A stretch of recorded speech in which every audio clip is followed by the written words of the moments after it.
Boa noite, estamos iniciando o Passando a Limpo, programa de entrevistas e debate de ideias da Rede Record. Os convidados desta noite são o deputado federal José Carlos Aleluia, que é o líder do PFL na Câmara, e o delegado José Francisco de Castilho Neto e o perito Renato Barbosa da Polícia Federal, que já estão aqui comigo. Este programa foi gravado na última sexta-feira. Delegado Castilho, perito Renato Barbosa, boa noite, obrigado por terem atendido o nosso convite. Os telespectadores devem estar acompanhando essa história de 30 bilhões remetidos para o exterior. Pode ter sido uma remessa legal ou ilegal. O fato é que é dinheiro aparentemente sujo, mandado por meio de uma agência, preponderantemente por meio de uma agência do Banestado do Paraná, em Nova York, da onde esse dinheiro saiu, deu grandes voltas e que está sendo alvo de uma investigação do delegado Castilho. Delegado, como é que começou essa história? Como é que descobriram isso? Essa história começou logo depois da CPI dos precatórios. O procurador da República, Dr. Celso Treis, muito inteligentemente, quebrou o sigilo bancário de todas as CC5 do país e percebeu que o fluxo de dinheiro por aquelas contas era totalmente incondizente com a realidade e a própria característica das contas. Aí começou uma investigação da Polícia Federal, que se arrastou por anos, chamada Operação Macuco, na delegacia de Foz do Iguaçu, da qual eu, 3 ou 4 anos depois de seu início, tive a felicidade de participar dos trabalhos e coordenar a investigação.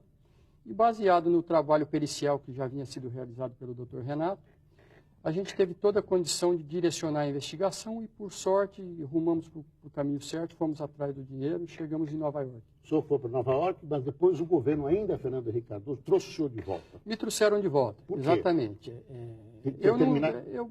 Fica difícil eu opinar sobre isso, mas eu não entendi. Mas, na minha opinião, foi estranho. A gente tinha acabado de descobrir a ponta de um iceberg, mostrando uma sujeira, que envolvia a alta cúpula do governo brasileiro. Isso, a administração sabia. Alta cúpula do governo? Do governo. Tinham nomes de políticos, nomes relevantes. Nós descobrimos isso em... Do governo ou ligados ao governo? Parlamentares, pessoas da cúpula da política, do poder, pessoas com alta influência dentro do governo, ligado ao governo, etc. Esses nomes estão disponíveis para os telespectadores? Não, isso corre em segredo de justiça, nós nunca falamos, jamais iremos falar antes do final do inquérito. Já segredo de justiça decretado a esse respeito? Sim, segredo de justiça foi decretado no início dos inquéritos. E, muito estranhamente, eu fui afastado das investigações logo depois que a gente retornou dos Estados Unidos. Essa viagem se deu em janeiro de 2002. Então, o governo já sabia dessa investigação, do tamanho dela. Mas depois o senhor foi mandado pelo governo Lula e novamente trazido para o Brasil. Eu avisei que a gente estávamos no ápice da investigação. E foi alegado falta de dinheiro, eu não quero questionar e nem quero estabelecer crítica. Só que a gente estávamos no ápice e estamos no ápice. A confiança das autoridades americanas foram alcançadas. O sigilo bancário dentro de Nova York foi afastado como nunca antes imaginado. O senhor obteve, por que auxílio das autoridades americanas? O governo pediu ou o senhor conhecia alguém? Como é que aconteceu isso? Isso aconteceu de forma muito espontânea, mostrando o trabalho, a força da investigação, o volume de dinheiro que tinha passado por lá. Os americanos ficaram abismados e confiando no trabalho da Polícia Federal Brasileira, a qual eu represento juntamente com o perito Renato, Dr. Renato. Ganhamos a confiança de alguns setores do sistema financeiro americano, do Banco Central, do órgão controlador da moeda, do FBI, do Ministério Público Federal e principalmente do Ministério Público Distrital americano, o qual se empolgou e fomentou uma investigação própria lá, que hoje está em andamento. Inclusive, eu tenho recebido telefonemas deles e estão perguntando por que a equipe não está mais lá. Agora, o Senado ia fazer uma CPI, resolveu não fazer. Parece que a Câmara dos Deputados também ia fazer uma CPI. Nas últimas horas, nesta sexta-feira, nós estamos informados que provavelmente irá recuar. Qual seria a importância de uma CPI? Olha, como técnico, fica difícil eu opinar no campo político. Mas, obviamente, falando como cidadão, uma CPI é muito importante. Porque nós estamos sabendo que estamos lidando com pessoas poderosíssimas e dentro das pessoas que estão no poder até hoje, ou que estão, ou que estiveram, que interferem na política brasileira. Então é difícil se imaginar que a Polícia Federal está ligada ao Executivo do jeito que que vai ter a autonomia necessária para fazer esse tipo de investigação. E é importante observarmos que são 30 bilhões de dólares, não são 3 mil dólares nem 30 mil dólares, são 30 bi, é um número difícil até de se imaginar. O senhor precisa de mais tempo de investigação no exterior? Ou o senhor já trouxe a documentação suficiente para investigar aqui, continuar até o fim? O senhor imagina que seja suficiente aqui no Brasil? Não, muito pelo contrário. Um rastreamento internacional desse porte só se faz no exterior. Na onde a coisa está acontecendo. Em Nova York, nós temos que estar lá investigando passo a passo, quebrando cada um do sigilo bancário de cada uma das contas e prosseguindo até o destino final do dinheiro. Estamos ainda no segundo passo de quebras, quebramos apenas a segunda camada de contas, estamos indo para a quebra da terceira camada de contas, e aí então, na quarta ou quinta quebra, começaremos a chegar aos verdadeiros donos do dinheiro. Que até então os nomes que apareceram por descuido, por certeza da impunidade, porque o sistema de lavagem de dinheiro é todo feito por nome não aparecer. Então, os nomes importantes que temos encontrado agora foram apenas o descuido. Precisaremos avançar mais 1, 2, 3 passos no rastreamento internacional. O descuido dos responsáveis dos responsáveis pelo sistema. Com a certeza da impunidade, eles, depois de um tempo, passado 1 ano, 2 anos, 3 anos, bilhões de dólares sendo evadidos, sem à luz do dia, sem que ninguém tomasse providência nenhuma, a pessoa abre a guarda, o criminoso abre a guarda e começa a cometer erros. E aí os nomes surgiram, mas surgiram por acaso nessa etapa. Os nomes aparecerão no final, por isso que eu falo, com veemência. Essa investigação tem que caminhar até o fim, até a última conta. Aí sim teremos o que eu vou chamar de mapa da corrupção brasileira. E a oportunidade única da gente quebrar esse sistema de corrupção que perdura 500 anos, já desde a chegada dos primeiros segregados portugueses no Brasil. Delegado, eu vou pedir uma licença para o senhor, vou fazer o intervalo, nós voltamos para continuar com o delegado Castilho e com o perito Renato Barbosa, já já.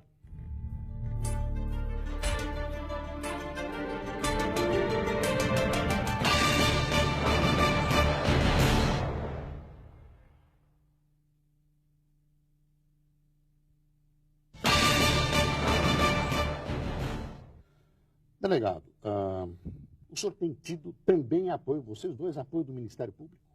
Total apoio do Ministério Público. Com a presença de promotores? Procuradores da República e promotores de justiça de todo o Brasil foram até Nova York, trouxeram suas provas e perceberam que estávamos diante de um quebra-cabeça perfeito. Houve um avanço fenomenal com a vinda dos procuradores e aqui no Brasil, nos bastidores, especialmente o procurador da República, Dr. Luiz Francisco de Souza, um ícone da moralidade, diga-se de passagem, tem somado esforços e reunido pessoas e nós temos avançado demais nessa investigação. Estamos torcendo agora com a entrada do Procurador-Geral da República, o próximo, Dr. Cláudio Fonteles, e acredito que nós estaremos muito seguros com a parceria do Ministério Público. Estamos produzindo uma prova criminal irrefutável para ser usada pelo Ministério Público. Se não houver CPI, a investigação da polícia continua. O senhor acredita que o senhor volta para Nova York? Me parece que não. Olha, eu acredito na nossa capacidade de trabalho, eu acredito que o pessoal já entendeu a grandeza de tudo que foi praticado, do know-how que As suas chefias pensam assim, será? Eu gostaria de não me manifestar sobre esse detalhe. Mas o senhor gostaria de voltar? Eu quero acabar essa investigação. Eu tenho como acabar, juntamente com o doutor Renato, nós temos como fazer esse mapeamento, esse mapa da corrupção até o fim. Me deem uma chance. Dá para recambiar esse dinheiro e localizar exatamente quem são os donos dessas contas? É factível isso? É uma pergunta muito interessante. Dinheiro é difícil de você localizar, porque ele é fluido. Mas o mais importante dessa história é exatamente isso.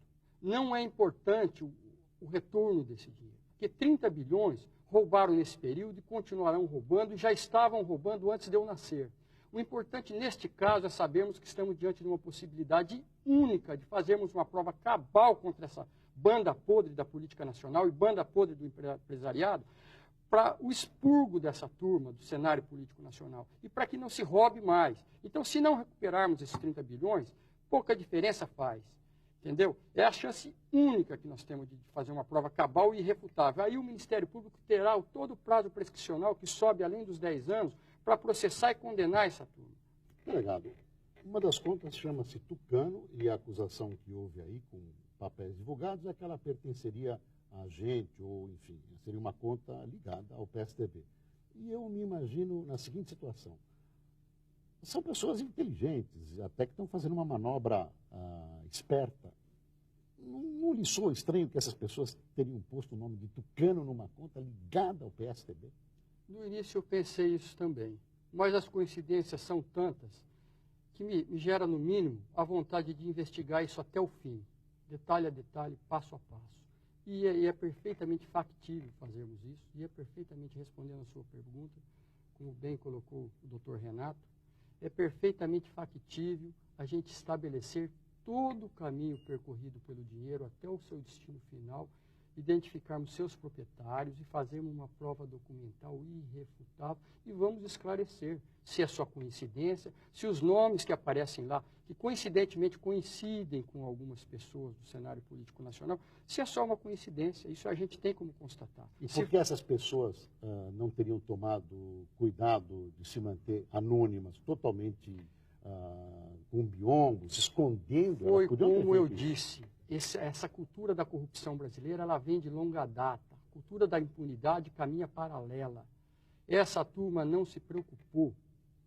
Isso é uma verdade, eu estou convencido disso. Não se preocuparam e deixaram as falhas. O dinheiro deixa rastro, deixa impressão digital e a Polícia Federal tem como avançar até o final. Isso eu estou dizendo agora, eu quero que fique registrado e eu ainda vou trazer esse resultado para o país e para a nação, juntamente com os demais integrantes da equipe da Polícia Federal. O senhor está mexendo com forças, como o senhor mesmo identifica, muito poderosas. O senhor não teme pela sua incolumidade física, vocês dois? Vocês já foram aconselhados, entre aspas, a diminuir o ímpeto dessas investigações? Sim, constantemente. Familiares, colegas de trabalho, etc. Mas eu acho o seguinte, a serenidade é para o evolucionário. A impetuosidade é para o revolucionário. E, às vezes, só com revolução é que se consegue alguma coisa. Me é difícil conciliar o sono à noite. Só de pensar nas crianças que estão na rua, desnutridas, abandonadas, etc. E eu sei que, por trás de tudo isso, está o quadro de corrupção. A corrupção é o crime dos crimes. E ela permite todo o desenvolvimento do resto de todas as outras categorias criminosas. Então, eu acho que precisa ter gente para avançar contra isso aí. E eu estou a fim de fazer a investigação como técnico, percebi que ela é viável, a sociedade brasileira, a opinião pública está enxergando isso, e agora é hora de fazermos isso. O governo americano tinha reclamado do senhor? Olha, isso é um absurdo. Foi uma carta que veio do governo americano, uma carta técnica que está sendo explorada politicamente para me descredenciar. É tipo daquele assassinato moral, que eu também não entendo por quê, contra a pessoa. Autoridades e autoridades americanas têm elogiado o trabalho da Polícia Brasileira, inclusive os representantes do Ministério Público de Nova York estão indignados, perguntando cadê a equipe de brasileiro que veio aqui, tanto avançou na investigação e foi embora de repente e não voltaram mais. O senhor já foi ameaçado, delegado? Algumas vezes, algumas vezes. Nesse caso? Por exemplo, na presença das procuradoras, duas procuradoras, a doutora Valquíria, a doutora Raquel, o doutor Renato, o cônsul-geral do Brasil em Nova York falou que esteve no Brasil e que minha cabeça estaria a prêmio. É um absurdo. É um absurdo. Na frente disse isso pessoalmente, na frente das duas procuradoras. A sua cabeça está a prêmio, doutor. Falei, obrigado pela informação. Eu vou tomar um pouco mais de cuidado. Delegado, eu desejo boa sorte para o senhor. Peço que vocês dois tomem cuidado. Eu acho que, nesse momento, o país precisa do trabalho dos senhores. Cumprimento pela coragem, pelo trabalho técnico profundo e pelos objetivos nobres que esse trabalho encerra. Eu só posso dizer que vocês estão nos meus melhores pensamentos. Eu acho que há uma torcida da população para que o trabalho dos senhores seja coroado de êxito. Queria agradecer a presença corajosa de vocês. Muito obrigado. Muito obrigado. Muito obrigado.